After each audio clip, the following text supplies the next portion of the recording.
kulankan oo ay soo agaasintay agaasimaha waaxda dhaqanka ee farshaxanka ee wasaaradda warfaafinta dhaqanka ee dalxiiska ee dowladda Galmudug waxaa lagu soo dhaweynayay wasiirka warfaafinta dhaqanka ee dalxiiska ee dowladda Galmudug Axmed Shiraf Falagle iyo sidoo kale wasiirka bee'ada isbeddelka cimilada iyo horumarinta reer miyiga Siciid Siyaad Shirwac waxaa sidoo kale qayb ka ah wariyaasha degmada maamulka degmada Cadaado ururada bulshada rayidka iyo sidoo kale taliyaha nabad sugidda degmada Cadaado agaasimaha waaxda dhaqanka ee farshaxanka ee wasaaradda warfaafinta dhaqanka ee dalxiiska ee dowladda Galmudug Xaawo Abtidoon ayaa sheegtay in ahmiyadda waaxda dhaqanka ee wasaaradda warfaafintu ay tahay sidii Galmudug arrimaha dhaqanka ay kula baratami lahayd dowlad goboleedyada kale ee dalka ka jira marka koobaad wasiirka warfaafinta iyo dhaqanka ayaan ugu talagalnay inaan ku soo dhaweyno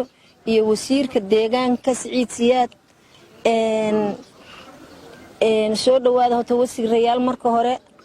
waa dalkiini waa dadkiini waa madaxtooyadii Cadaadood ku soo dhawaada muddo badan aad ka maqnaydeen horta ku soo dhawaada waxaan noo kaydsan wasiir adoo aad iyo aad u mahadsan soo dhaweyntaada waxaan rabnaa dhaqankan waxa aan haysano in aan galabta bariifno qorshahay nooga mid tahay waxa kale oo aan rabnaa maamul goboleedyada afarta maamul goboleedo kale inaan la tartanno waxa aan haysanana waan ku tartami karnaa intaan labadeed iyo saddexdeedna way noo xareysan tahay qaar ka mid ah ururadii bulshada rayidka ee ka qayb galay kulanka ayaa waaxda dhaqanka farshaxanka ee wasaaradda warfaafinta dhaqanka ee dalxiiska dowladda Galmudug ku amaanay doorkeeda ku aadan dib u soo nooleynta dhaqanka Soomaaliyeed xaawana waxa uga mahad celinayaa mar walba shaqada ay noo hayso waxa ilaahay mahadiisa shaqadaan inay ahayn shaqo oo wadamo kale lagu soo sameeyo kulina gabdhaha reer Galmudug farooda waxay ku sameeyeen ay tahay oo soo saareen waxaan hambaliyo khaas ugu dirayaa Xaawo Abtidoon kaliya oo ka soo shaqeysay muddo ilaa aad u fog farshaxanka ku dhex jirtay maantana ku martaqaaday wasiirada oo sharaf ay noo tahay hidaha iyo dhaqanka inaan maanta dhex fadhino quruxda badan leh oo lagu weynaynayo boorkan looga jafayo hidaha iyo dhaqanka oo galabtan ka soo qayb galnay waxay noo tahay mid si gaar ah waqtigeedii ku soo aaday ayadoo lagu jiro xilli barwaaqo ah oo deegaanka uu yahay mid aad iyo aad environmentiga deegaanka uu aad iyo aad u qurux badan yahay gudoomiye ku-xigeenka degmada Cadaado Nuur Yarow Xayle Shaarba Cadde oo kulanka qayb ka ahaa ayaa wasaaradda warfaafinta kula dardaarmay in la hormariyo waaxda dhaqanka ee farshaxanka ee hoggaanka ay u tahay Xaawo Abtidoon waxay soo waday shaqadan waqti dheer ilaa degmadii ka soo waday ilaa waxa ka soo waday Xabin Xaab ilaa waxay soo gaartay Galmudug ilaa xilligan la taagan yahay bilowgii ay shaqada ka soo bilowday aad waxaad moodaa inaysan Galmudug hore ugu sii qaadin roolna socodsiin sababta xaqay waxay leedahay dhaqanka waa waxyaabo ugu muhiimsan hadana laga rabo in dhaqanka Soomaalida la lumin oo sidii ahaato uguna soo dal walba iyo dad walbana wuxuu ku afaanaa waa dhaqankiisa cid ka tagta dhaqankooda lama arko aad marka waxaan ugu codsanaynaa labada wasiir oo maanta la fido shaqadan qayb ka ah inay qayb weyn ka qaataan meesha ay joogtaan ay ka salaabaan waxay u baahan tahay inay shaqaale u hesho oo kala shaqeeya dhaqankan kala shaqeeya xubnaana waxay mataqaanaa baahideedu ay ku xiran tahay Galmudug ay ku xiran tahay anaga way naga kortay degmo way ka kortay waxay heer Galmudug ay taagantay in la sii gaarsiiyo la rabo hal fadar la sii gaarsiiyo Muqdisho la tartano waa soo dhaweynayna mar labaad Xaawo Abtidoon wasiirka warfaafinta dhaqanka ee dalxiiska ee dowladda Galmudug Axmed Shiraf Falagle ayaa sheegay in wasaaradda warfaafintu ay door laxaad la ugu jirto dib u soo nooleynta dhaqanka iyo dalxiiska ee deegaanada Galmudug tan soo noqono qaybta aan soo dhaweynta aad iyo aad uga mahad celinayaa anoo magaca wasaaradda ku hadlayo magaca guud dowladda ku hadlayo waaxda warfaafinta dalxiiska iyo dhaqanku intoodii ka joogtay Cadaado inay si milgale oo sharaf leh oo karaamo leh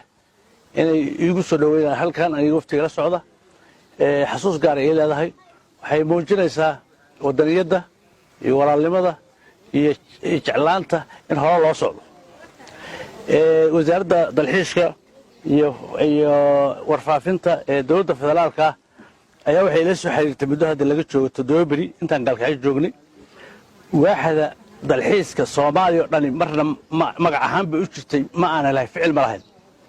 waxa la asaasay sanadkii dhaweyd xafladaas waa ka qayb galay waxa laga yaabaa dadka qaarkeed kilib ku arkeen waxaan uga qayb galay raadin Muqdisho waxa la soo daayay Soomaaliland kilibyo laga soo duubay waxaa la soo daayay kilibyo puntland laga soo duubay waxaa la soo daayay kilibyo banaadir laga soo duubay kilib oo laga soo duubay galmudug ma jirin kilib oo dalxiisa oo galmudug laga soo duubay ma jirin wasiir galmudug aan ahayn oo meesha joogana ma jirin markii aniga la kiciyey waxaan ku yidhi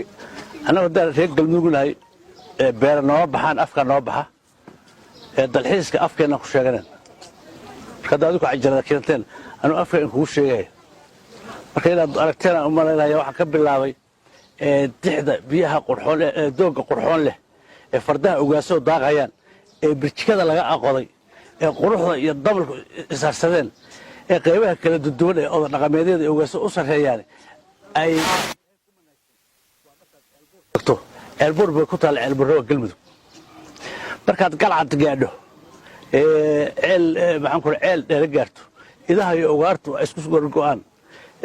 haddii dhaqanka iyo hiduhu ay halkaas noqdaan badda iyo ciidduna ay simaan kalluunka iyo xooluhuna ay isku muuqdaan dirta doogga ee la harsataana biyaha badda soo gaaraan galmudug bay ku taallaa galcad iyo waxay ku taallaa iyo ceel dheere